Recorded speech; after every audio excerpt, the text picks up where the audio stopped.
দেও দি মগো দুইটা চাটা দেও খাই। হাই দেখ এবারে রোজার দিনে চা দিনে বেশি না, চা খাইতে সন্ধ্যার পর আইও। তাই চা বেছো না, তাই রোজার দিনে দোকানটা খুললে বইছো কা? বেটা দোকান খুলছি, মুদি মাল টাল ব্যবসা লাগে না এই লিখকে।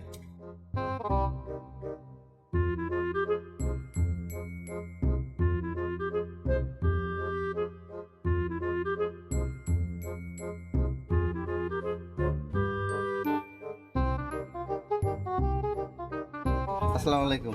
ওয়ালাইকুম চাচা কেমন আছেন আপনারা? আছি আলহামদুলিল্লাহ, আল্লাহ পাক ভালোই রাখছে। তাই সবসময় তো দেই রে দুইজন বাবা, তা রোজার মাসে কি এলাই দিলে রোজা টোজা রয়? তোমাকে দোয়ায় আমার বয়সে আমি একটা রোজাও ভাঙি না। মাশাল্লাহ মাশাল্লাহ। ও চাচা, আপনি তেরা কইলেন কি আরে আপনার এই অবস্থা কা? হ্যাঁ হ্যাঁ, কি কইছি? আপনারা কইলেন আপনার বুঝো সপ্তাহে আপনি একটা রোজাও ভাঙেন নাই। তুই কি কও? নেবাই তো ঠিক কথাই কইছি, নেবাই জীবনে রোজাই রে না, তাই বাংলা নাকি? ও এই কথা। তা চাচা আপনার ধারে কি রোজা টোজা গেছে? যদিও আমি রোজা রইতাম, কিন্তু এই মুহূর্তে পারতে আসি না, কারণ হইলে ওই তোমার শাশির আমার বাচ্চা কাছে হইবে তো, এই কারণে আমি আর ওইদিকে আগ্রহী না। এটা কেমন কথা? বাচ্চা হইলে চাষি রইবে, তা হ্যাঁ আপনি রোজা ভাঙবেন না? গঙ্গা ম্যাডাম, একটা বিষয় আছে না, আমার আবার হাই হুতোষ করা লাগে না।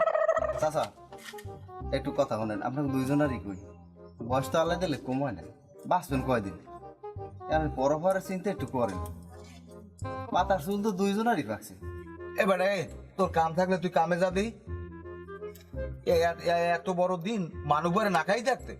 চাচা যদি কোনো লোক নামাজ না পড়ে, বছরে 12টা মাসের একটা মাস রোজা, আর এই রোজাও যদি না রয়, সব দাবি করলে কিন্তু মুসলমান দাবি কিন্তু করতে পারে না চাচা। তুই যাবি কোন দিকে? এনতে যা, পেশাল বুড়িস নি। না হ্যাঁ তো যাবো, ইয়ান তার থাকতেই নেই, তা ভালোই জানে এখনো, মরার আগে হইলো তোবা তিলে করিয়া আল্লাহ তার মাফ চান। যাই কি একজন হুজুর জ্বালাইছে। না না, কি একটা অবস্থা!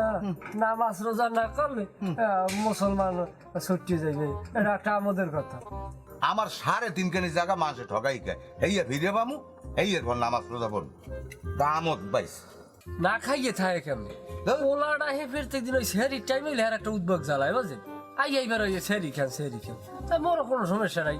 রোজার আগে খাইছি 3 বেলা, আর এখন ওই সেহরি রক্ত লই খাই 4 বেলা। মুই পাত্তাই দিনে মুই খাইলে ঘুমাইতে আগে অগোটার আগে। মুই খালি হয়ে থাকতেই পাই, মোর পেটা কাল বোধ চাইলে ওদের।